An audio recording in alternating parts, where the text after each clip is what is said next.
मु सत्कर्मर प्रमाण देउथिबा भक्ति, मु मानवंकु सत्कर्मी करुथिबा पूजा। कलिजुगरे मयूर गोस्वामी होइथिबा सुधर्मଙ୍କ प्रार्थनारे मयूरेश्वर श्री गणेश स्थापित हेले। कपिल मुनिଙ୍କ विषय श्री गणेशଙ୍କ सूचना शुणी देवर्षि चकित होइगले। महान श्री गणेश भक्त कपिल ऋषिंकर जय। महान श्री गणेश भक्त कपिल ऋषिंकर जय। महान श्री गणेश भक्त कपिल ऋषिंकर जय।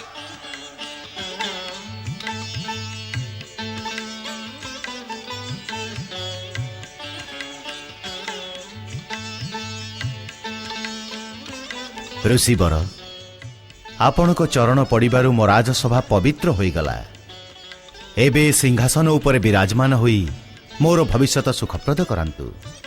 महाराज जय सिंह, राज सिंहासन उपरे विराजमान हेबा तो राजांक धर्म हुई थाए, ए ऋषिंकर नुहे। ऋषिंक पाई तो केवल गोटे साधारण आसन, आसन बा कौन, मो पाई तो ए भूमि ही यथेष्ट। एहार कौनसी आधार आवश्यकता न थाए। ऋषिवर जहाठू समाज को आधार मिलुची तार कौनसी आधार आवश्यकता कौन?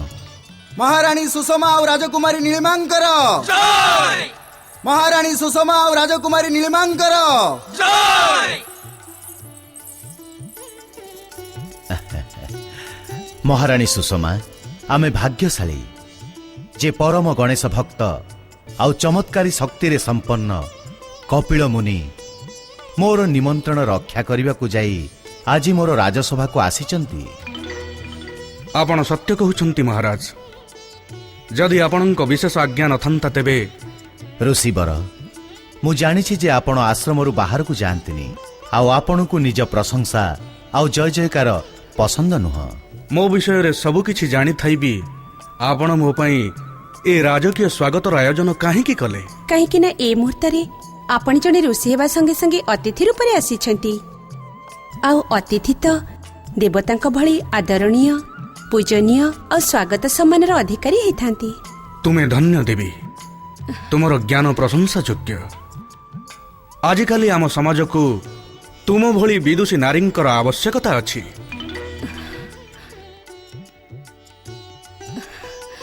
ऋषिवर आपण को एठा को निमंत्रण करिबा पछरे मोर उद्देश्य गोटे विशेष कार्य पाई। केउ विशेष कार्य महाराज? ऋषिवर मु मोर प्रिय पुत्री राजकुमारी नीलिमांकर स्वयंवरर निष्पत्ति नेइछि। मु आपण को प्रार्थना करुछि जे आपण ताको योग्य आ उत्तम वर पाइबा पाई आशीर्वाद दियंतु।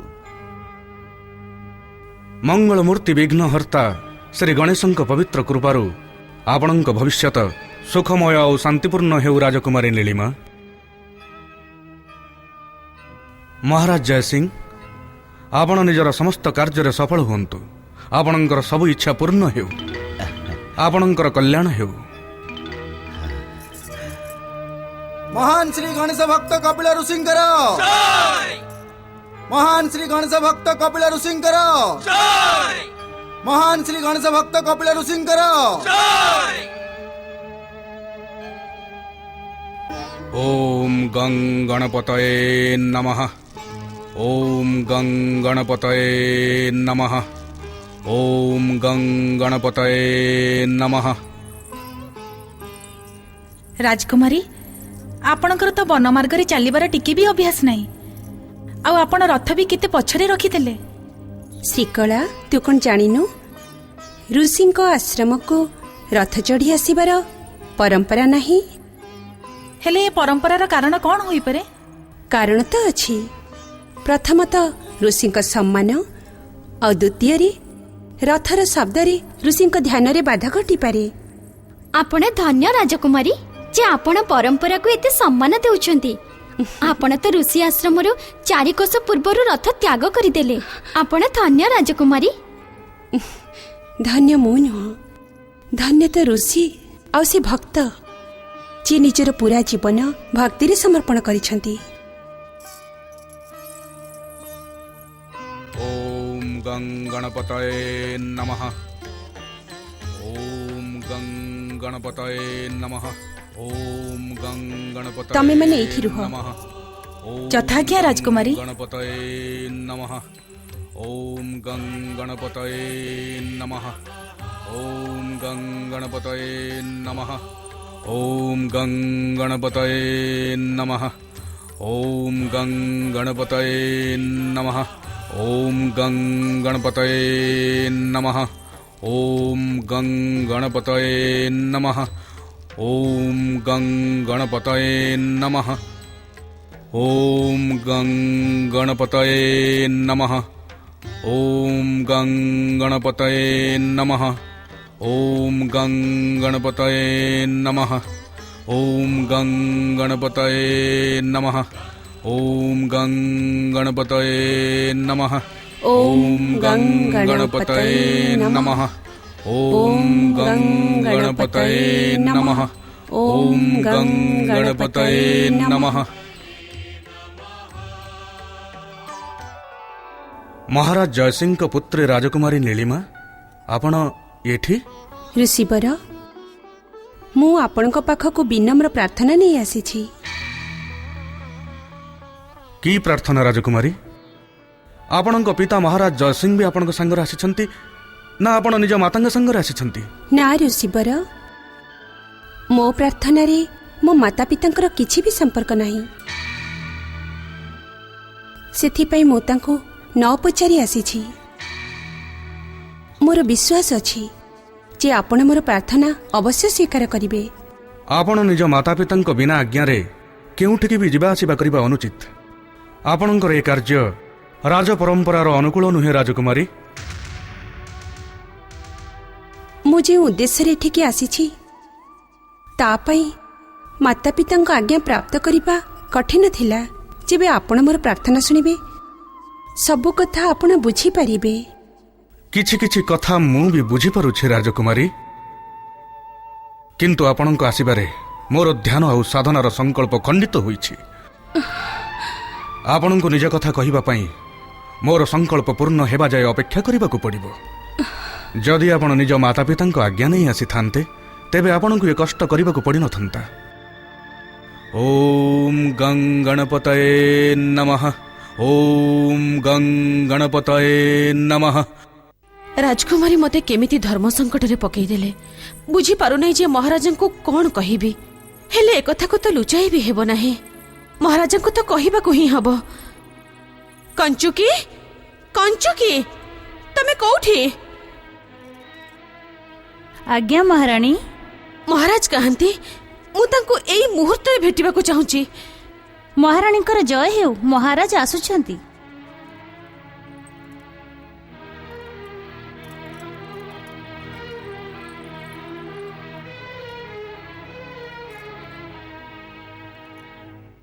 महाराणी सुषमा, मु तुमको गोटे शुभ खबर देबाको आछि। की शुभ खबर महाराज? मु भाबी नथिली जे एते बड़ बड़ राजा महाराजा एवं सम्राट राजकुमारी नीलिमा स्वयंवर को आसवा को स्वीकृति देवे। आम नीलिमा खूब भाग्यवती। ता स्वयंवर को एक बड़ी आरेक राजपुरुष उपस्थित हेबे। मोर पूर्ण विश्वास जे कपिल मुनि आशीर्वाद नीलिमा सर्वश्रेष्ठ बरर चयन करि परिबे।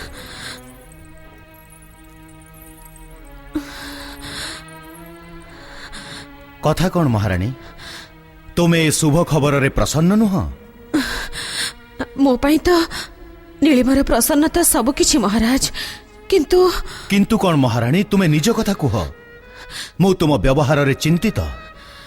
महाराज आम पुत्रे ए स्वयंवर चाहू नहीं। ये तुमे कौन कहूच? नीलिमार ए विचारर कारण कौन? से निजर भाभी बरर चयन करि सारिछि। ये केमिति विचित्र कथा कहूच तमे? मो उत्तमठु उत्तम राजपुरुषों को स्वयंवर को आसीबार निमंत्रण देई सारिछि। अनेक राज्यरु स्वीकृति भी मिली सारिछि। तुमे और राजकुमारी कौन ए सबु जाननी? क्षमा करंतु महाराज, मुई टिके पूर्व एक कथा जानिबा को पाइले। मु निजे ही आपण को भेटिबा को आसुथली तो आपण राजकुमारी नीलिमा को ए स्वयंवररु निजर बर चयन करिबा को हेबो। ସେ ମୋର ରାଜ ପ୍ରତିଷ୍ଠା ସହ ଖେଳ ଖେଳି ପାରିବେନି। କୋଉଠି ରାଜକୁମାରୀ ନୀଳିମା? କପିଳ ଋଷିଙ୍କ ଆଶ୍ରମରେ। ସେ ତୁମ ଆଜ୍ଞା ନେଇ ସେଠିକି ଯାଇଛନ୍ତି? ନା ମହାରାଜ। ଏ ଅନୁଚିତ ପ୍ରାର୍ଥନା ମୁଁ କେମିତି ସ୍ୱୀକାର କରିପାରିବି ରାଜକୁମାରୀ? ମୋ ଆଶ୍ରମକୁ ଆସିବା ପୂର୍ବରୁ ଆପଣଙ୍କୁ ଏ ବିଷୟରେ ଅନେକ ଥର ଭାବିବାର ଥିଲା। ଏ ପ୍ରସ୍ତାବ ଆଣି ଆପଣ ମୋ ଋଷି ଧର୍ମକୁ ଆଘାତ ଦେଇଛନ୍ତି, ମୋ ଭକ୍ତିକୁ ବି ଆଘାତ କରିଛନ୍ତି। କ୍ଷମା କରନ୍ତୁ ଋଷିବର, ଏହା ଆପଣ ନୁହଁ, ଆପଣଙ୍କର ମିଥ୍ୟା ଅଭିମାନ କହୁଛି। ଏ ଆରୋପର କାରଣ? କାରଣ ତ ଆପଣ ଜାଣନ୍ତି ଋଷିବର, ବୈଦିକ ଯୁଗରୁ ନେଇ ଏପର୍ଯ୍ୟନ୍ତ ଅନେକ ଋଷି ସାଧାରଣ ଆଉ ରାଜ୍ୟକୂଳର ନାରୀଙ୍କ ସହ ବିବାହ କରି କ'ଣ ଗୃହସ୍ଥ ଧର୍ମର ପାଳନ କରିନାହାନ୍ତି? ଋଷି ଶ୍ରେଷ୍ଠ ମହାରାଜ ଜନକ, ମହର୍ଷି ବିଶ୍ୱାମିତ୍ର, ଆଦରଣୀୟ ସମସ୍ତ ସପ୍ତର୍ଷି ବି ପ୍ରଜାଙ୍କ ସମ୍ମୁଖରେ ମର୍ଯ୍ୟାଦା ପୂର୍ବକ ଗୃହସ୍ଥ ଜୀବନ ପାଳନ କରିଛନ୍ତି ଆଉ ମହାନ ସନ୍ତାନଙ୍କୁ ଜନ୍ମ ଦେଇଛନ୍ତି।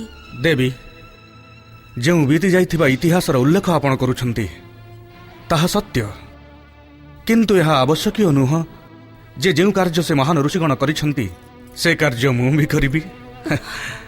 ମୁଁ ଆପଣଙ୍କ ଭାବନାକୁ କଷ୍ଟ ଦେବାକୁ ଚାହୁଁନି। ମୋ ପ୍ରସ୍ତାବକୁ ଆଡ଼େଇ ଦେଇ ଯେଉଁ ଆଘାତ ଆପଣ ମୋତେ ଦେଇଛନ୍ତି ତାର ଅନୁମାନ ତ ଆପଣ କରିପାରିବେନି।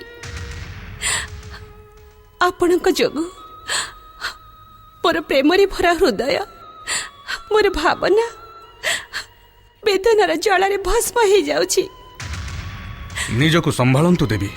ସେହି କାମନା ନେଇ ତ ମୁଁ ଆପଣଙ୍କ ପାଖକୁ ଆସିଥିଲି ଯେ ଆପଣ ମୋତେ ଆଉ ମୋ ଭବିଷ୍ୟତକୁ ସମ୍ଭାଳି ନେବେ, ମୋ ପ୍ରେମପୂର୍ଣ୍ଣ ମିନତିକୁ ସ୍ୱୀକାର କରିବେ, ମୋ ଜୀବନକୁ ଆଧାର ଦେବେ। କିନ୍ତୁ କିନ୍ତୁ ଆପଣ କଠୋର ହେଇ ମୋର ମିନତିକୁ। କ୍ଷମା କରନ୍ତୁ ଦେବୀ, ମୁଁ ଆପଣଙ୍କ ପ୍ରସ୍ତାବ ଆଉ ଆପଣଙ୍କ ଭାବନାକୁ ସ୍ୱୀକାର କରିପାରିବିନି। ମୁଁ ନିଜର ଋଷି ଧର୍ମ ଆଉ ସଂକଳ୍ପ ଯୋଗୁଁ ବିବଶ। ମୋର ବିବଶତାକୁ ବୁଝି ଆପଣ ନିଜ ରାଜମହଲକୁ ଫେରି ଯାଆନ୍ତୁ।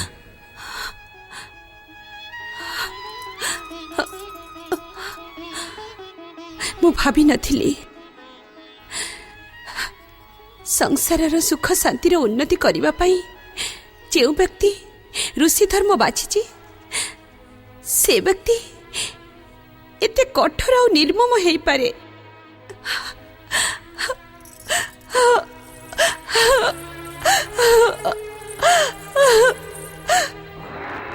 ନାରାୟଣ ନାରାୟଣ।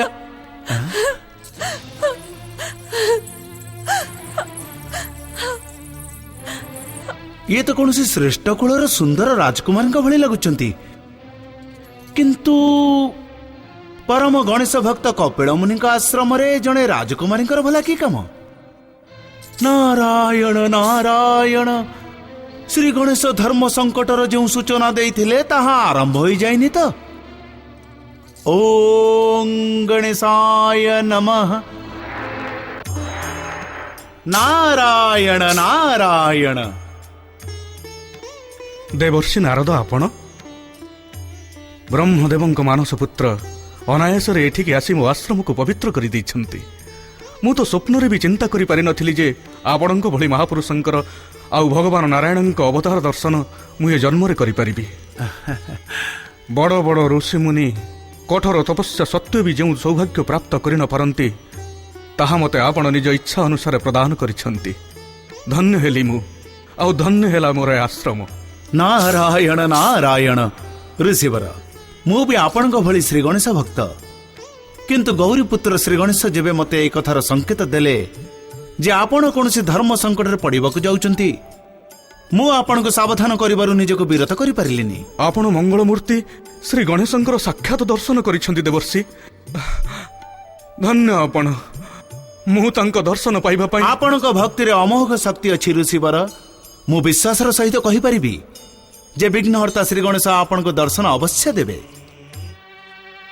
ଆପଣ ଯେଉଁ ଧର୍ମ ସଙ୍କଟର ଚର୍ଚ୍ଚା କଲେ ଋଷିବର, ତା ସହ ମୁଁ ଯୁଝୁଛି।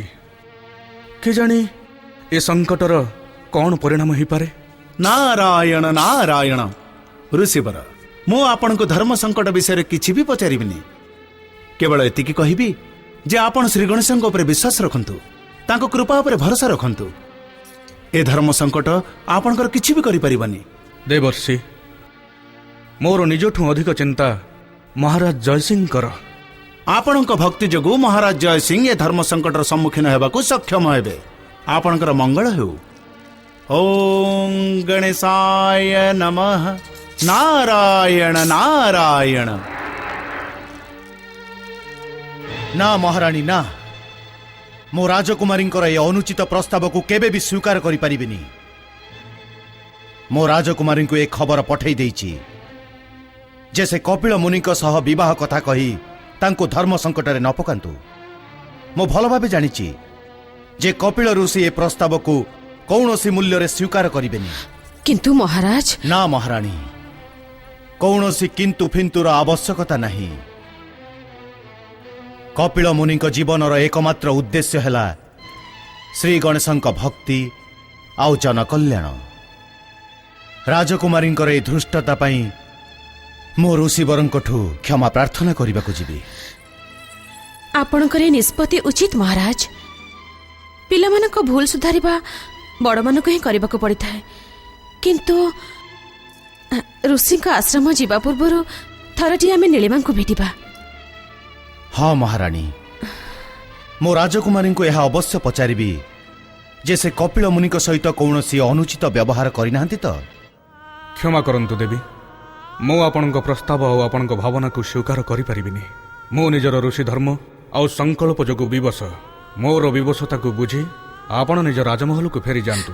ମୁଁ ଭାବି ନଥିଲି ସଂସାରର ସୁଖ ଶାନ୍ତିର ଉନ୍ନତି କରିବା ପାଇଁ ଯେଉଁ ବ୍ୟକ୍ତି ଋଷି ଧର୍ମ ବାଛିଛି ସେ ବ୍ୟକ୍ତି ଏତେ କଠୋର ଆଉ ନିର୍ମମ ହେଇପାରେ। ପୁତ୍ରୀ ନୀଳିମା, କପିଳ ମୁନି ମୋର ଘୋର ଅପମାନ କରିଛନ୍ତି ପିତାଶ୍ରୀ। ସେ ନା କେବଳ ମୋର ଭାବନାକୁ ଆଘାତ ଦେଇଛନ୍ତି, ବରଂ ଆପଣଙ୍କ ରାଜପ୍ରତିଜ୍ଞାକୁ ବି ଆଘାତ ଦେଇଛନ୍ତି। ନୀଳିମା, ତୁମେ ନିଜ ପିତାଶ୍ରୀଙ୍କଠୁ ଆଜ୍ଞା ନ ନେଇ ଋଷି ଆଶ୍ରମ ଯିବାର ଆବଶ୍ୟକତା କ'ଣ ଥିଲା? ମୁଁ ଆପଣଙ୍କର ଏ ପ୍ରଶ୍ନର ଉତ୍ତର ଦେଇପାରିବିନି ପିତାଶ୍ରୀ। ପୁତ୍ରୀ, ତୁମେ ନିଜ ଭାବନାରେ ବହିଯାଏ। ଭାବନାରେ ବହିଯାଇ ନୁହଁ ମାତାଶ୍ରୀ, ଭାବନାରେ ବହିଯାଇ ନୁହଁ। ମୁଁ ବହୁତ ବିଚାର ଉଚ୍ଚାର କରି ଋଷିବରଙ୍କ ପାଖରେ ନିଜର ପ୍ରସ୍ତାବ ବାଢ଼ିଥିଲି। ଆଉ ଋଷି ତୁମ ପ୍ରସ୍ତାବକୁ ଆଡ଼େଇ ଦେଲେ। ଏକଥା ମୁଁ ପୂର୍ବରୁ ଜାଣିଥିଲି ରାଜକୁମାରୀ। ତୁମେ ଗୋଟିଏ ଅନୁଚିତ। ମୁଁ କୌଣସି ଅନୁଚିତ କାର୍ଯ୍ୟ କରିନି ପିତାଶ୍ରୀ। ଇତିହାସ ସାକ୍ଷୀ ଅଛି, ଅନେକ ରାଜକନ୍ୟା ଋଷିଙ୍କ ସହ ବିବାହ କରି ନିଜ ଜୀବନ ଧନ୍ୟ କରିଛନ୍ତି। କପିଳ ମୁନି ଜଣେ ସାଧାରଣ ଋଷି ନୁହନ୍ତି ରାଜକୁମାରୀ। ସେ ଚମତ୍କାରୀ ଶକ୍ତି ସମ୍ପନ୍ନ ମହାନ ଗଣେଶ ଭକ୍ତ। ଏସବୁ ସତ୍ତ୍ୱେ ବି ତାଙ୍କର ମୋ ଭାବନାକୁ ଅପମାନିତ କରିବାର କୌଣସି ଅଧିକାର ନାହିଁ ପିତାଶ୍ରୀ। ହୁଏତ ଆପଣ ତାଙ୍କୁ ମୋ ସାଙ୍ଗରେ ବିବାହ କରିବାକୁ ବିବଶ କରିଦିଅନ୍ତୁ, ନଚେତ୍ ତାଙ୍କୁ ଏମିତି ଦଣ୍ଡ ଦିଅନ୍ତୁ ଯେ ସେ ଜୀବନ ସାରା ତାକୁ ଭୁଲି ପାରିବେନି। ତୁମେ ମର୍ଯ୍ୟାଦାର ସୀମା ଲଙ୍ଘନ କରୁଛ ରାଜକୁମାରୀ। ତୁମେ ନିଜ ଇଚ୍ଛାରେ ଋଷିଙ୍କ ଆଶ୍ରମକୁ ଯାଇ ଭୟଙ୍କର ଭୁଲ କରିଛ। ଜଣେ ଋଷିଙ୍କୁ ଦଣ୍ଡ ଦେବାର ବିଚାର କରିବା ବି ଭୟାନକ ପାପ। ପିତାଶ୍ରୀ, ମୋର ତୁମଠୁ କିଛି ବି କଥା ଶୁଣିବାର ନାହିଁ ରାଜକୁମାରୀ। ତୁମ ଭୁଲର ପ୍ରାୟଶ୍ଚିତ ଏଇଆ ଯେ ତୁମେ କପିଳ ମୁନିଙ୍କ ପାଖକୁ ଯାଇ କ୍ଷମା ପ୍ରାର୍ଥନା କର ଆଉ ସ୍ୱୟଂବରରେ ନିଜ ବର ଚୟନ କର।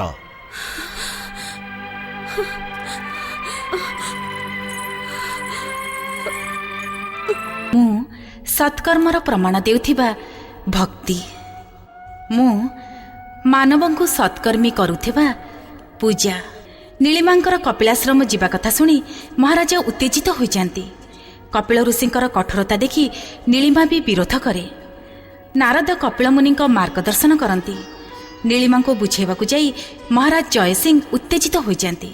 ସେପଟେ ପରିବର୍ତ୍ତିତ ଅବସ୍ଥା ଉପରେ ବିଚାର କରି ନୀଳିମା ଦୁଃଖୀ ହୋଇପଡ଼େ।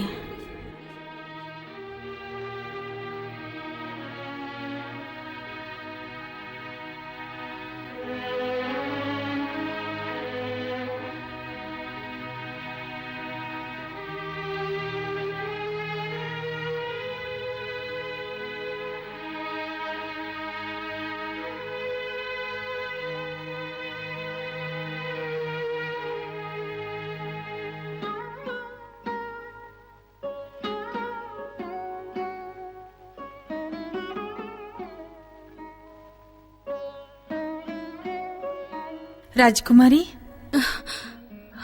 ଇଏ କ'ଣ ଆଜି ତ ଆପଣ ପ୍ରସନ୍ନ ରହିବା ଉଚିତ।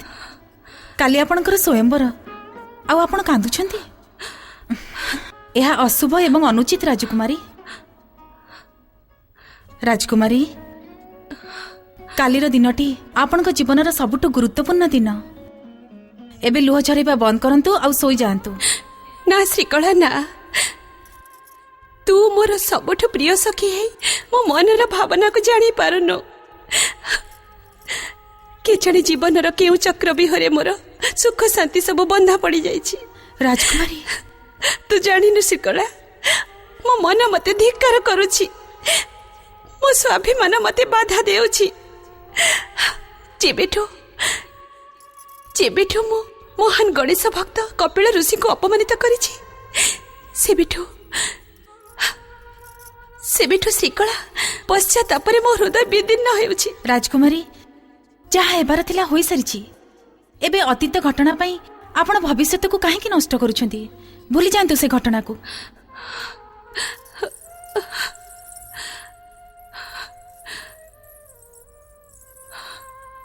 ମୁଁ ବି ଭୁଲିବାକୁ ଚାହୁଁଛି ଶ୍ରୀକଳା, କିନ୍ତୁ ଏ ମନ ଭୁଲିବାକୁ ଦେଉନି। ଗୋଟିଏ ମୁହୂର୍ତ୍ତ ପାଇଁ ବି ତାଙ୍କ ସୁଦର୍ଶନ ଛବି ମୋ ମନରୁ ଦୂର ହଉନି। ମନ କହୁଛି ଏବେ ଏଇ ମୁହୂର୍ତ୍ତରେ ତାଙ୍କ ପାଖକୁ ଯାଇ କ୍ଷମା ଯାଚନା କରିବି ଆଉ ତାଙ୍କୁ କହିବି ଯେ ତୁମ ଚରଣରେ ହୁଏତ ମୋତେ ସ୍ଥାନ ନ ମିଳୁ, କିନ୍ତୁ ତୁମ ବିନା ଅନ୍ୟ କାହାକୁ ନିଜ ପତି ରୂପରେ ଗ୍ରହଣ କରିପାରିବିନି। ସାରା ଜୀବନ ସାଧ୍ୱୀ ରୂପରେ ତୁମ ପାଦ ତଳେ କାଟିଦେବାକୁ ଚାହୁଁଛି। ଓମ୍ ଗଂ ଗଣପତୟେ ନମଃ। ଓମ୍ ଗଂ ଗଣପତୟେ ନମଃ। ଓମ୍ ଗଂ ଗଣପତୟେ ନମଃ। ଓମ୍ ଗଂ ଗଣପତୟେ ନମଃ। ହେ ବିଘ୍ନହର୍ତ୍ତା ମଙ୍ଗଳମୂର୍ତ୍ତି ଶ୍ରୀ ଗଣେଶ, ମହାରାଜ ଜୟସିଂହଙ୍କ ପୁତ୍ରୀ ରାଜକୁମାରୀ ନୀଳିମାଙ୍କ ଉପରେ ନିଜ କୃପା ଏମିତି ରଖିଥାନ୍ତୁ, ତାଙ୍କୁ କୌଣସି ପ୍ରକାରର କଷ୍ଟ ହେବାକୁ ଦିଅନ୍ତୁନି। ତାଙ୍କ ସ୍ୱୟଂବର ଆପଣଙ୍କ କୃପାରୁ ନିର୍ବିଘ୍ନରେ ସମ୍ପନ୍ନ ହେଉ, ଏହା ହିଁ ଆପଣଙ୍କୁ ମୋର ପ୍ରାର୍ଥନା। ନିଜ ଭକ୍ତର ମାନ ରଖନ୍ତୁ ପ୍ରଭୁ। ଓମ୍ ଗଂ ଗଣପତୟେ ନମଃ। ଓମ୍ ଗଂ ଗଣପତୟେ ନମଃ। ରାଜକୁମାରୀ ନୀଳିମା, ଆପଣ ଅତିଥି ରୂପରେ ମୋ ଆଶ୍ରମକୁ ଆସିଛନ୍ତି, ହେଲେ ମୋର ଦୁଃଖ ଏଇଥିପାଇଁ ଯେ ଆସିଥିବା ଅତିଥିଙ୍କ ସହ ସମ୍ମାନର ବ୍ୟବହାର କରିପାରିଲିନି।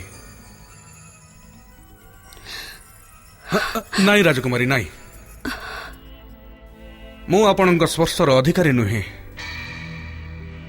ଶ୍ରୀ ଗଣେଶଙ୍କ ତପସ୍ୟା କରିବାକୁ ଯାଇ ମୁଁ ଆଜୀବନ ବ୍ରହ୍ମଚାରୀ ରହିବାର ନିଷ୍ପତ୍ତି ନେଇଛି। ସେହି ନିଷ୍ପତ୍ତି ମୋର ବଳ ଏବଂ ଶକ୍ତି, ଆଉ ଆପଣଙ୍କ ପ୍ରତି ମୋର ବିଭସତା ବି। କିନ୍ତୁ ମୋ ପାଖରେ ତ ଆପଣଙ୍କର ଆଶୀର୍ବାଦର ଅଧିକାର ସୁରକ୍ଷିତ ଅଛି। ଆପଣ ମୋତେ ଆଶୀର୍ବାଦ ଦେବାକୁ ମନା କରିପାରିବେନି, କାହିଁକି ନା ଆପଣ ଏ ରାଜ୍ୟର ସବୁଠୁ ପ୍ରତିଷ୍ଠିତ ଋଷି। କଲ୍ୟାଣମସ୍ତୁ ରାଜକୁମାରୀ।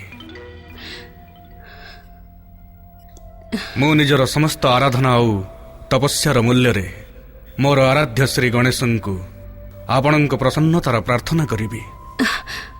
ମୋ ପ୍ରସନ୍ନତା ତ ଆପଣଙ୍କ ଚରଣ ସେବାରେ। ବାରମ୍ବାର ଗୋଟିଏ କଥାର ପୁନରାବୃତ୍ତି କଲେ କିଛି ଲାଭ ମିଳେନି ରାଜକୁମାରୀ।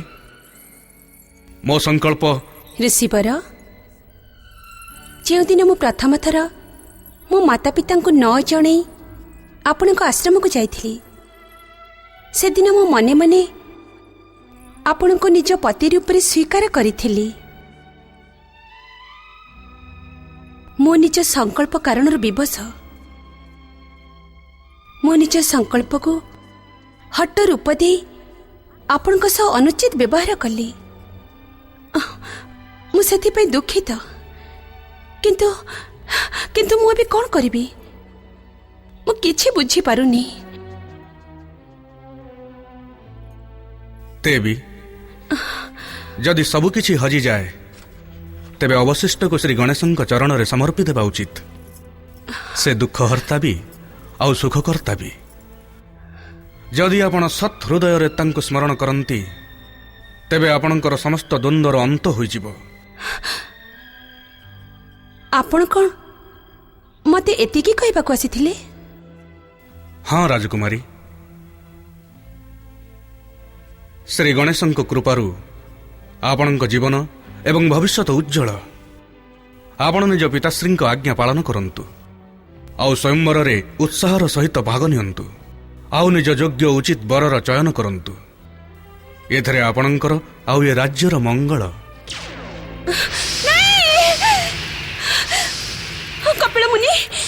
କପିଳ ମୁନି ମୋ କଥା ଶୁଣନ୍ତୁ। ଋଷିବର ମୋ କଥା ଶୁଣନ୍ତୁ। ଋଷିବର। ରାଜକୁମାରୀ, କଣ ହେଲା? ଆପଣ କାହାକୁ ଡାକୁଛନ୍ତି?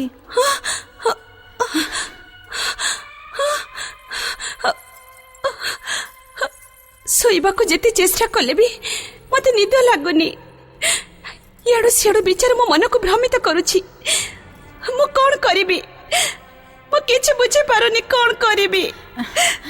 କାଲି ଆପଣଙ୍କର ସ୍ୱୟଂବର ନା, ଏମିତି ଅବସରରେ ଆପଣଙ୍କର ଚଞ୍ଚଳ ମନ ଆପଣଙ୍କୁ ଅଶାନ୍ତି ଦେଉଛି, କିନ୍ତୁ ମୋ ପାଖରେ ଗୋଟେ ଉପାୟ ଅଛି। କି ଉପାୟ? ଆପଣ ନିଜ ଆଖି ବନ୍ଦ କରିଦିଅନ୍ତୁ ଆଉ ନିଜ ସ୍ୱୟଂବରର ମିଠା ମିଠା କଳ୍ପନାରେ ହଜିଯାଆନ୍ତୁ। ଆପଣଙ୍କୁ ଆପେ ନିଦ ଲାଗିଯିବ। ମୁଁ ଏତେ ମାତ୍ରାରେ ବିଚଳିତ ଆଉ ତୁ ପରିହାସ କରୁଛୁ? ଚାଲି ଯା ଏଠୁ। ହେଲେ ମୁଁ ତ ଆପଣଙ୍କ ମନ ବଦଳିବା ପାଇଁ। ତୁ ଶୁଣିଲୁନି ମୁଁ କଣ କହିଲି? ଚାଲି ଯା ଏଠୁ। ଯଦି ତୁ ମୋ ଭାବନାକୁ ବୁଝି ନ ପାରୁଛୁ ତେବେ ଏଠି କାହିଁକି ଠିଆ ହେଇଛୁ? ଚାଲି ଯା। ତୋ ପାଖରେ ମୋର କୌଣସି ଆବଶ୍ୟକତା ନାହିଁ। କାଲି ରାଜକୁମାରୀଙ୍କ ସ୍ୱୟଂବର। କେଜାଣି ଶ୍ରୀ ଗଣେଶଙ୍କର କି ଇଚ୍ଛା। ହେ ମଙ୍ଗଳମୂର୍ତ୍ତି, ମୋ ରାଜକୁମାରୀଙ୍କ ଉପରେ ନିଜର ମଙ୍ଗଳ କୃପା ଏମିତି ରଖିଥାନ୍ତୁ। ହେ ମଙ୍ଗଳମୂର୍ତ୍ତି, ମୋ ରାଜକୁମାରୀଙ୍କ ଉପରେ ନିଜର ମଙ୍ଗଳ କୃପା ଏମିତି ରଖିଥାନ୍ତୁ। ହେ ମଙ୍ଗଳମୂର୍ତ୍ତି, ମୋ ରାଜକୁମାରୀଙ୍କ ଉପରେ ନିଜର ମଙ୍ଗଳ କୃପା ଏମିତି ରଖିଥାନ୍ତୁ। ହେ ମଙ୍ଗଳମୂର୍ତ୍ତି, ମୋ ରାଜକୁମାରୀଙ୍କ ଉପରେ ନିଜର ମଙ୍ଗଳ କୃପା ଏମିତି ରଖିଥାନ୍ତୁ। ହେ ମଙ୍ଗଳମୂର୍ତ୍ତି, ମୋ ରାଜକୁମାରୀଙ୍କ ଉପରେ ନିଜର ମଙ୍ଗଳ କୃପା ଏମିତି ରଖିଥାନ୍ତୁ। ହେ ମଙ୍ଗଳମୂର୍ତ୍ତି। ଏବେ ତ ମତେ ହିଁ କିଛି ନା କିଛି କରିବାକୁ ପଡିବ।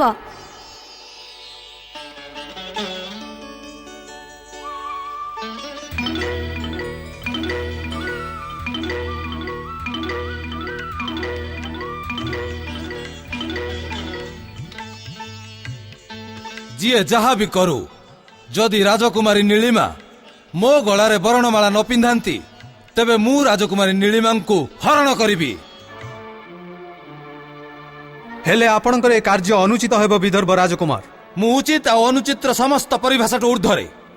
ଯଦି ମହାରାଜ ଜୟସିଂହଙ୍କ ଭିତରେ ସାହସ ଅଛି ତେବେ ସେ ମୋର ସେନାର ସମ୍ମୁଖୀନ ହୋଇ ମୋର ଏ ହରଣକୁ ରୋକିପାରନ୍ତି। ରାଜକୁମାର, ଆପଣଙ୍କୁ ଏମିତି ଲାଗୁନି ଯେ ଆପଣ ଅଭିମାନରେ ମତ୍ତ ହୋଇ ଏକ ଅନୁଚିତ ପରମ୍ପରା ଆରମ୍ଭ କରୁଛନ୍ତି? ଅର୍ଥାତ୍ ଯଦି ମହାରାଜ ଜୟସିଂହଙ୍କ ସହ ଯୁଦ୍ଧର ସ୍ଥିତି ଆସେ ତେବେ ତୁମେ ମୋତେ ବିରୋଧ କରିବ? କେବଳ ମୁଁ ନୁହଁ ବିଦର୍ଭ ରାଜକୁମାର, ସ୍ୱୟଂବରକୁ ଆସିଥିବା ପ୍ରତ୍ୟେକ ରାଜକୁମାର ଆପଣଙ୍କର ଏ ଅନୈତିକ କାର୍ଯ୍ୟର ବିରୋଧ କରିବେ। ଉଚିତ ଏହା ହିଁ ହେବ ଯେ ସ୍ୱୟଂବରର ଏ ଚୟନକୁ ଆପଣ ରାଜକୁମାରୀ ନୀଳିମାଙ୍କ ଇଚ୍ଛାରେ ସ୍ୱୀକାର କରନ୍ତୁ। ରାଜକୁମାରୀ ନୀଳିମାଙ୍କ ସ୍ୱୟଂବରରେ ବିଭିନ୍ନ ସ୍ଥାନରୁ ଆସିଥିବା ରାଜକୁମାରଗଣ, ମୁଁ ଆପଣଙ୍କୁ ହାର୍ଦ୍ଦିକ ସ୍ୱାଗତ କରୁଛି। ବୈଦିକ ଯୁଗରୁ ଏ ସ୍ୱୟଂବର ଏକ ପବିତ୍ର ପରମ୍ପରା ରୂପରେ ଆମ ସମାଜରେ ବିଦ୍ୟମାନ। ମୁଁ ଆପଣମାନଙ୍କୁ ଏହି ନିବେଦନ କରିବାକୁ ଚାହୁଁଛି ଯେ ପରମ୍ପରାକୁ ବ୍ୟକ୍ତିଗତ ସ୍ୱାର୍ଥର ପରିସୀମାରୁ ଦୂରରେ ରଖନ୍ତୁ। କନ୍ୟା ନିଜ ଇଚ୍ଛାରେ ନିଜ ପତିକୁ ନିଜ ବରକୁ ବାଛିବା ପାଇଁ ସ୍ୱତନ୍ତ୍ର।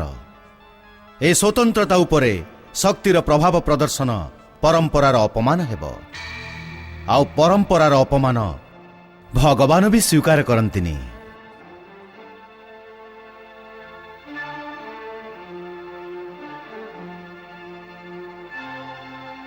ରାଜକୁମାରୀ ନୀଳିମା ପଦାର୍ପଣ କରୁଛନ୍ତି। ଆମ ସମସ୍ତଙ୍କ ସଂଯୁକ୍ତ ଶକ୍ତିରେ ଭୟଭୀତ ହୋଇ ବିଦର୍ଭ ରାଜକୁମାର ନିଜେ ସ୍ୱୟଂବର ସ୍ଥାନ ତ୍ୟାଗ କରିଦେଲେ।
ଆପଣ ନିଜ ପିତାଶ୍ରୀଙ୍କ ଆଜ୍ଞା ପାଳନ କରନ୍ତୁ ଆଉ ସ୍ୱୟଂବରରେ ଉତ୍ସାହର ସହିତ ଭାଗ ନିଅନ୍ତୁ ଆଉ ନିଜ ଯୋଗ୍ୟ ଉଚିତ ବରର ଚୟନ କରନ୍ତୁ। ଏଥିରେ ଆପଣଙ୍କର ଆଉ ଏ ରାଜ୍ୟର ମଙ୍ଗଳ।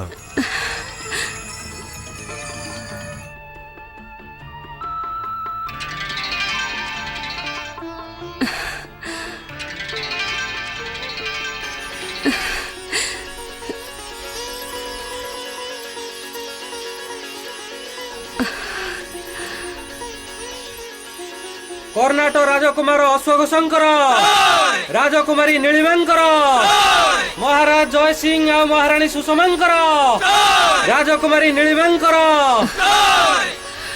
କର୍ଣ୍ଣାଟ ରାଜକୁମାର ଅଶ୍ୱଘୋଷଙ୍କର, ରାଜକୁମାରୀ ନୀଳିମାଙ୍କର, ରାଜକୁମାରୀ ନୀଳିମାଙ୍କର। ଓಂ ଗଂ ଗଣପତୟେ ନମଃ। ଓಂ ଗଂ ଗଣପତୟେ ନମଃ। ଓಂ ଗଂ ଗଣପତୟେ ନମଃ। ଓಂ ଗଂ ଗଣପତୟେ ନମଃ। ଓಂ ଗଂ ଗଣପତୟେ ନମଃ।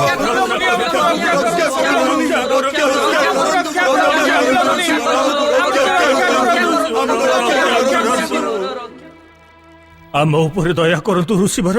କଥା କ'ଣ? ଆପଣମାନେ ଏତେ ଭୟଭୀତ ଲାଗୁଛନ୍ତି କାହିଁକି? ଗୋଟିଏ ଅଦୃଶ୍ୟ ଏବଂ ଦୁଷ୍ଟ ରାକ୍ଷସ ଆମ ଉପରେ ଅତ୍ୟାଚାର କରୁଛି ଋଷିବର। ଆମ ଘର ଆଉ କ୍ଷେତକୁ ନଷ୍ଟ ଭ୍ରଷ୍ଟ କରିଦେଉଛି।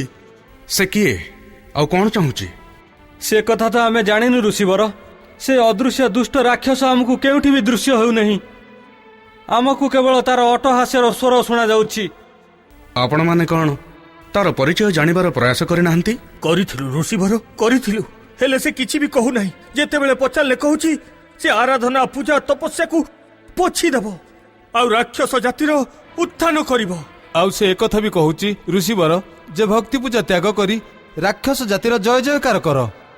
ଆମେ ଜୟ ଜୟକାର ନ କରିବାରୁ ସେ ଆମର ପୁରା ଗାଁକୁ ଉଜାଡ଼ି ଦେଲା। କେଜାଣି କେତେ କ୍ଷୀରଖିଆ ଛୁଆଙ୍କୁ ମା କୋଳରୁ ନେଇ ଶୂନ୍ୟକୁ ଫିଙ୍ଗି ଦେଲା।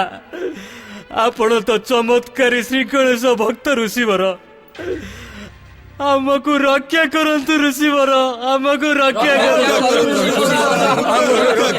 ବିଘ୍ନହର୍ତ୍ତା ଶ୍ରୀ ଗଣେଶଙ୍କ କୃପା ଉପରେ ଭରସା ରଖନ୍ତୁ ଗ୍ରାମବାସୀ ବନ୍ଧୁ। ସେ ଦୁଷ୍ଟ ରାକ୍ଷସ ଆପଣଙ୍କର କିଛି ବି କରିପାରିବନି।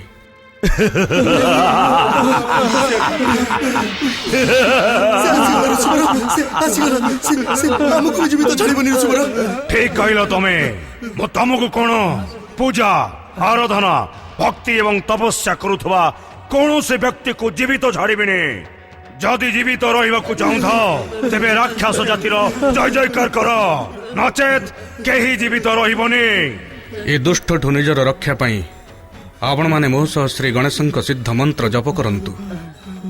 ମୁଁ ଆପଣମାନଙ୍କୁ ଶ୍ରୀ ଗଣେଶଙ୍କ ସିଦ୍ଧ ମନ୍ତ୍ରର ଦୀକ୍ଷା ଦେଉଛି।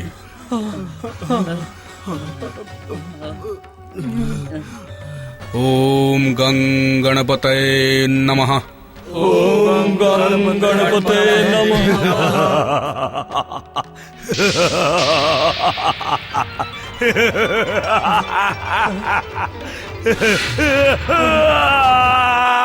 ବିଘ୍ନହର୍ତ୍ତା ଶ୍ରୀ ଗଣେଶ ଏବଂ ଶ୍ରୀ ଗଣେଶ ଭକ୍ତ କପିଳ ମୁନିଙ୍କର ଗ୍ରାମବାସୀ ବନ୍ଧୁ, ଶ୍ରୀ ଗଣେଶଙ୍କ ଅମୋଘ ଶକ୍ତି ଉପରେ ବିଶ୍ୱାସ ରଖନ୍ତୁ। ଯଦି ସେ ଦୁଷ୍ଟ ରାକ୍ଷସ ପୁଣି ଥରେ ଆପଣଙ୍କୁ କଷ୍ଟ ଦେବାକୁ ସାହସ କରିବ ତେବେ ଆପଣମାନେ ଗଣେଶ ମନ୍ତ୍ର ଉଚ୍ଚାରଣ କରିବେ। ସେ ଆପଣଙ୍କର କିଛି ବି କରିପାରିବନି।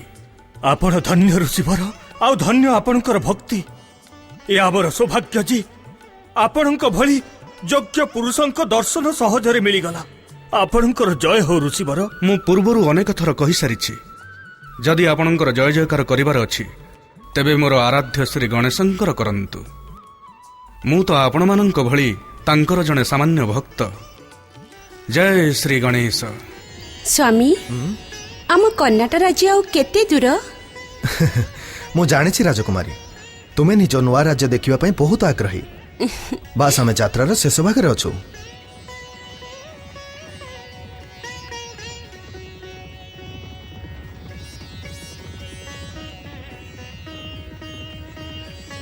ସାରଥୀ, ରଥ ରଖ।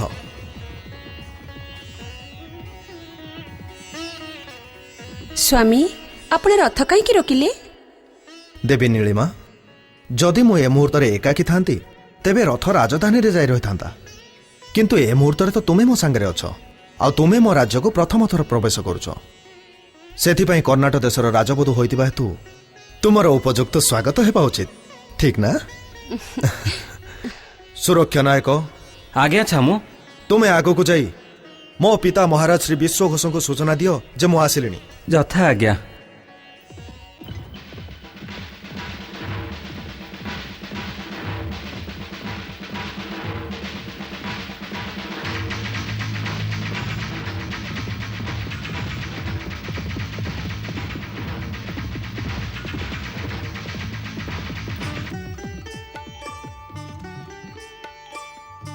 महाराज विश्वघोषंकर जय। कि खबर आनिछ सुरक्षा नायक? मोर विजय पुत्र युवराज अश्वघोष एबे मो राज्य सीमाठू केते दूर रे अछंती?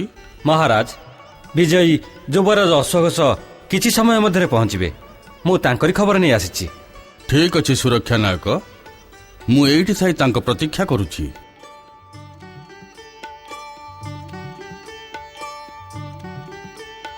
देख राजकुमारी नीलिमा एठारो आमर कर्णाटक राज्यर सीमा आरंभ होउछि। सारथी रथ चलाओ।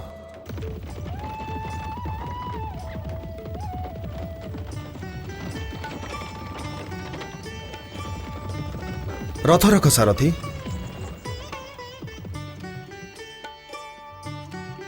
आस राजकुमारी नीलिमा मो पिताश्री को दर्शन करी तांको आशीर्वाद प्राप्त कर आउ निज जीवन धन्य कर। आस। महाराज विश्वघोष युवराज अश्वघोष आउ राजबधू नीलिमांकर युवराज अश्वघोष आउ राजबधू नीलिमांकर महाराज विश्वघोष युवराज अश्वघोष आउ राजबधू नीलिमांकर। पिताश्री आपण राज्यर सीमा जाए आसबार कष्ट कहीं कले? यह कष्ट नुहे पुत्र यह तो पितार उत्साह। जेबेठू मते तुम सफलतार सूचना मिली सेबेठू ए शरीर जेमिति एइठी अछि किंतु मो मन तो तमठारे लागि रहिछि पुत्र। मु तो निजे सेठाकू जीवाकू चाहूथिली किंतु तुम फेरिवार सूचना पाई मते निज कार्यक्रम स्थगित रखिबाकू पड़िला। पुत्र अश्वघोष महाराज जयसिंह द्वारा आयोजित स्वयंवर विजय लाभ करी तुमे मोर कर्णाटक राज्यर नाम उज्जवल करिछ। मु तुम उपरे बहुत प्रसन्न पुत्र। महामंत्री आज्ञा महाराज। काली प्रातरे कर्णाटक राज्य सभारे मोर विजयी पुत्र अश्वघोष मु भक्तंग गौरव भक्ति मु भक्तंग आस्था पूजा स्वप्न दुखी नीलिमा को कपिल मुनि उत्साहित करती। स्वयंवरे श्री गणेशଙ୍କ इच्छारू नीलिमा अश्वघोषଙ୍କ गଳାରେ ବର୍ଣ୍ଣମାଳା ପିନ୍ଧାଏ। कपिल मुनि अदृश्य राक्षसर अत्याचारରୁ ग्रामवासी को रक्षा करती। कर्णाटक राजसभारे उपस्थित राजपुरुषगण एवं प्रजाजन मु निज पुत्र राजकुमार अश्वघोषंकर स्वयंवर होइथिबा सफलतारे अत्यंत प्रसन्न।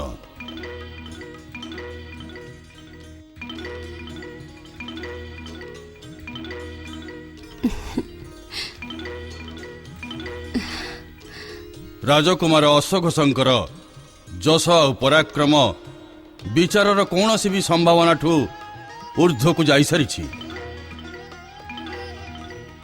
मु निज राज्यर कार्यभार राजकुमार को समर्पण करी अवसर नेबार घोषणा करुची। महाराज विश्वघोष राजकुमार अश्वघोष एवं राजबधू नीलिमांकर जय। राजकुमार अश्वघोष ए शुभ अवसर रे तुमको निजर नवविवाहिता पत्नी राजकुमारी नीलिमांक सह आमर कुलगुरु कालिका चरणंकठू आशीर्वाद प्राप्त करबा उचित। महाराज विश्वघोष मोठू आशीर्वाद पाइबा सत्ते भी ए दुईंक वैवाहिक जीवन सुखमय हो पारिबनी।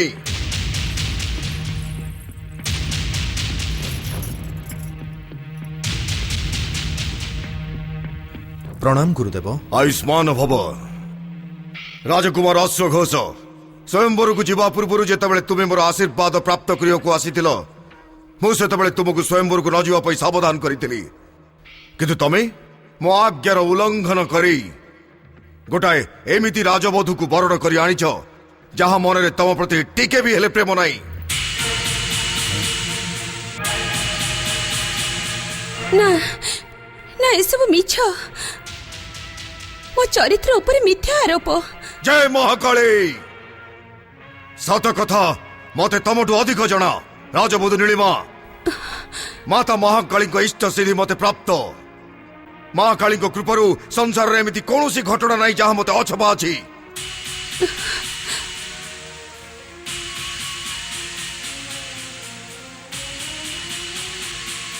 सत करी को राजवधू स्वयंवर सभा को आसवा पूर्व आ स्वयंवर मंडप रे प्रवेश करने पर तमें कण अन्य जड़े पुरुष को स्मरण कर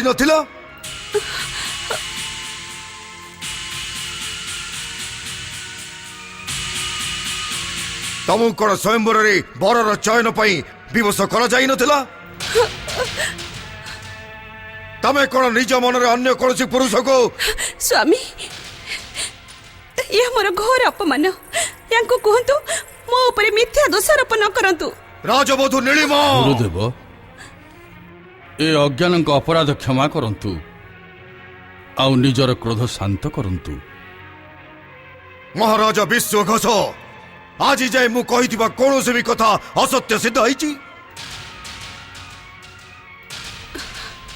यदि ना तेबे ए सत्य भी आपन को स्वीकार करबा को हबो।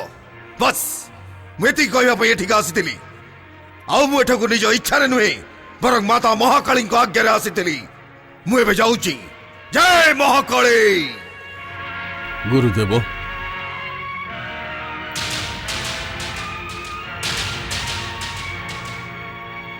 तुम्हें विचलित हुअनि पुत्रवधू। आमर कुलगुरु कालिकाचरण स्वभाव उग्र किंतु हृदय निर्मल। से अन्यर दुख देखि पारंतिनी। मु तांको सेवारे उपस्थित होई प्रार्थना करिबी जे से तुमर दुख दूर करिबा पाई आशीर्वाद प्रदान करिबे।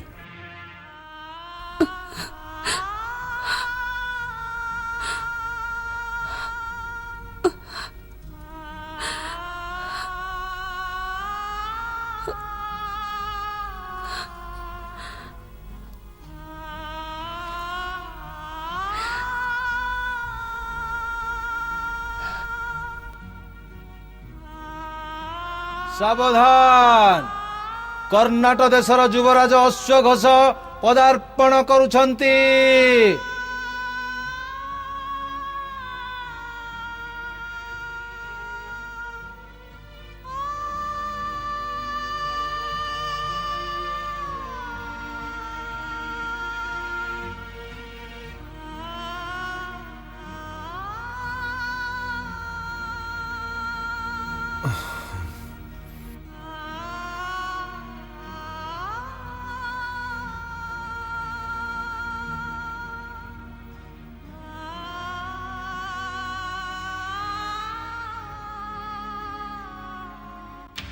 गुरुदेव कालिकाचरण व्यवहार रे मु अत्यंत दुखी देवी नीलिमा। किंतु से मो मनरे टिके अस्थिरता आउ अनेक प्रश्न को अवश्य जन्म देइछंती। देवी स्वयंवरर तो अर्थ हेउची निज इच्छा रे पर चयन। तुमे जेतेबेले निज इच्छा रे पूर्ण राजसभा रे अनेक राजपुरुषों मध्यरु मते चयन करिछ मो गलारे बरणमाला पिंधेछ ताहले ए विवशतार प्रश्न कोठी उठुची। किंतु राजगुरु कालिकाचरण जने परपुरुषर चर्चा कहीं कले। से तो आज तुमको प्रथम थर देखिले आ तुम सह तांकर कौनसी मतभेद भी तो नहीं। गोटे कथा पचारिबी आपण आपण किछि भाबिबेनी तो। ना देवी कदापि नुहे जे पर्यंत तुम्हें किछि पचारिन से पर्यंत मते निजर प्रश्नर उत्तर कोठु मिलिबो हां पचार जदि कालिका चरण आपणको स्वयंवर को जीवाक रोकी थिले आपण देवी तुम सौंदर्यर चर्चा तो तुम स्वयंवर पूर्वर ही चारिआडे व्यापी जाइथिला सेई चर्चा जोगु मु मो निजको सेठिके जिबारु विरत करि पारलिनी किंतु तुमे आदौ चिंता करनी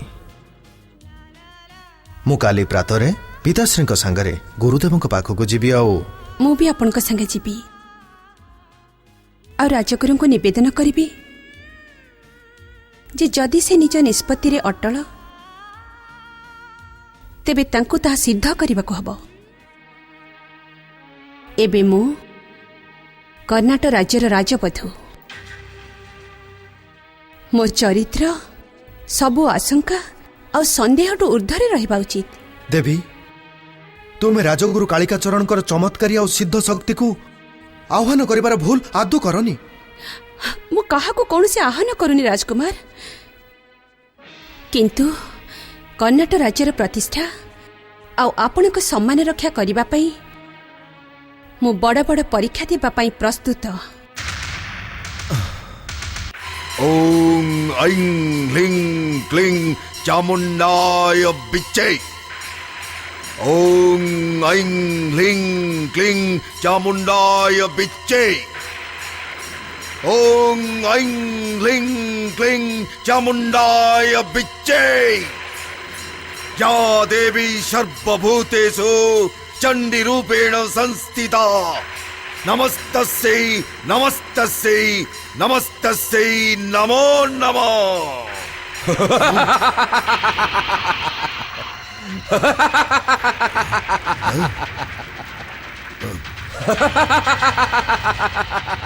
हे महाकाली,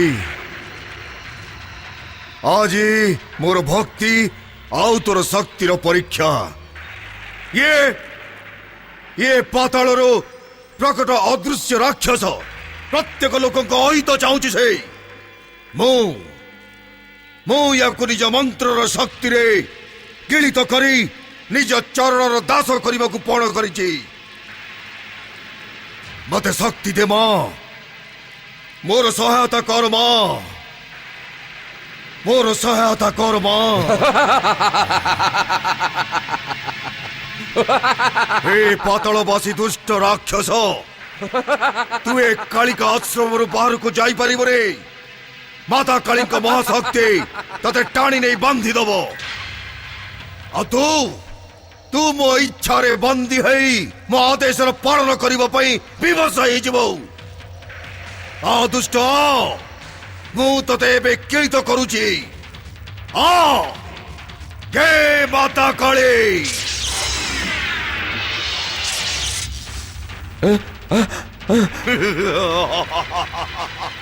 मो शरीर जली जाउची, मो ऊपर दया कर, मते दहनर मुक्ति दियो।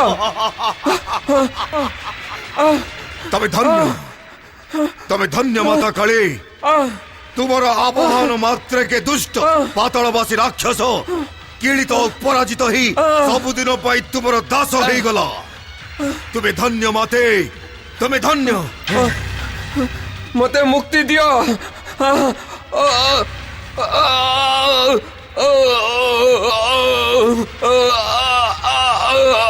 जय महाकाली।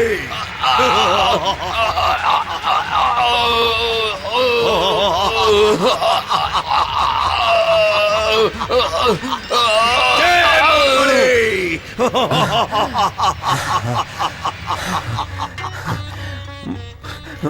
मु आपणको दासत्व स्वीकार करुछि गुरुदेव। कहंतु की आज्ञा अछि मो पई? तुमको मो आज्ञार प्रतीक्षा करिबा हब दुष्कट। आपण मो ना भी जानती? मु तुम पिता आउ तुम पितांको पिता ना भी जानी छी। सुन, जे पर्यंत मते तुमर आवश्यकता नहीं तमे मोर आश्रमर स्तंभरे रहिबो। आ जेबे मते तुमर आवश्यकता पड़िबो तमे मो पाखरे प्रकट हेइ जिवो। ବୁଝିଲ? ଯଥା ଆଜ୍ଞା।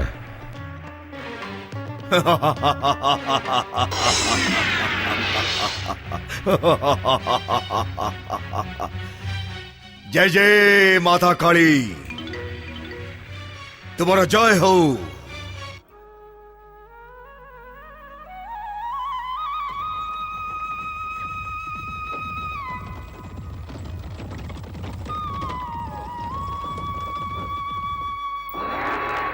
नारायण नारायण नारायण श्रीमन्नारायण। सारथी रथ रख।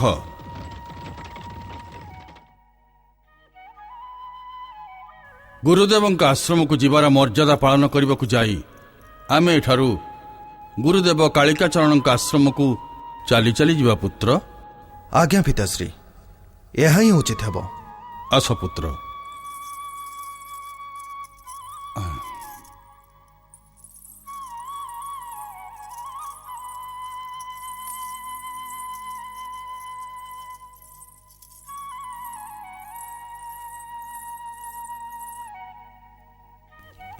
राजगुरु कालिका चरणंकर, राजगुरु कालिका चरणंकर, राजगुरु कालिका चरणंकर, राजगुरु कालिका चरणंकर, राजगुरु कालिका चरणंकर। नारायण नारायण। परम गणेश भक्त कपिल मुनि को धर्म संकट पकाउथिबा राजकुमारी नीलिमा माता महाकाली भक्त कालिका चरण का आश्रम रे। नारायण नारायण। एक कथा तो तुमको जानवा को पड़ो नारद। चलो। ना ना ना ना ना ना ना ना ना ना। श्री गणेश आज्ञा बिना कौन सी कार्य हस्तक्षेप करने उचित हेनी। नारायण नारायण। प्रणाम देवर्षि। आपणक निष्पत्ति ठीक। आपणको अन्य कार्य क्षेत्र रे प्रवेश करबा उचित नुह। मंगल मूर्ति, ए आश्चर्यजनक दृश्य देखिबा परे मु तो आपनक पाखको कळास जीवा पई चिंता करूथली, किंतु आपण नारायण नारायण। आपण भाबिबा पूर्वरु मते आपणक चिंता जणा पड़ी गला देवर्षि। सेति पई आपणको जेमिति टिके भी कष्ट न हेउ मु दौड़ी दौड़ी आपणक पाखको चली आसिली। नारायण नारायण। मंगल मूर्ति, आपण कोन मते लज्जित करबाको चाहुचंती? मु तो आपणको सम्मान देबाको चाहुची देवर्षि। ताहले तो आपनको मते नुहे मो जिज्ञासा को सम्मान देबको हेबो मंगल मूर्ति। आउ एक कथा तो आपण जानंती। नारायण नारायण। हे मंगल मूर्ति, जो देवी को मु कपिल मुनि आश्रम बाहर देखी टिके पूर्वर तांको कालिका चरण का आश्रम को जीवार देखुची। या पछरे किछि रहस्य अछि? देवर्षि, जो घटना आपण देखुचंती ताठु बळी अन्य एक आश्चर्यपूर्ण घटना जन्म नेब। आउ सेई आश्चर्यजनक घटनार परिणामरु एक महान गणेश तीर्थ स्थापनार सुजोग सृष्टि हेब, जार सूत्रधर हेबे कपिल मुनि। नारायण नारायण। धन्य आपण गौरी पुत्र, आपण धन्य। आपण तो एका संगे भविष्यतर अनेक प्रश्नर समाधान करिदेले। हे मंगल मूर्ति, मु आपण को कपिल ऋषि विषय रे गोटे प्रार्थना करबाको चाहुथिली। प्रार्थना करिबार कोनोसी आवश्यकता नाही देवर्षि। कपिल ऋषि भक्ति एबे से चरम भक्ति को छुई सारिछि, जेउटी से मोर दर्शन प्राप्त करि परिबे। जय जय श्री गणेश। मंगल मूर्ति, जदि आपण मते आज्ञा दियंती तेबे मु देखंती जे कालिका चरण आउ ए देवींक भेटर परिणाम कोन हेउछि। आपणक स्वभाव जेते बुझेले भी बदलिबा भली नुआ देवर्षि। काहेकि ना घटनार रसपान करिबा निमंते आपण सर्वदा आतुर रुहंती, तथापि ए घटनारे संयमता रखिबा ही उचित हबो।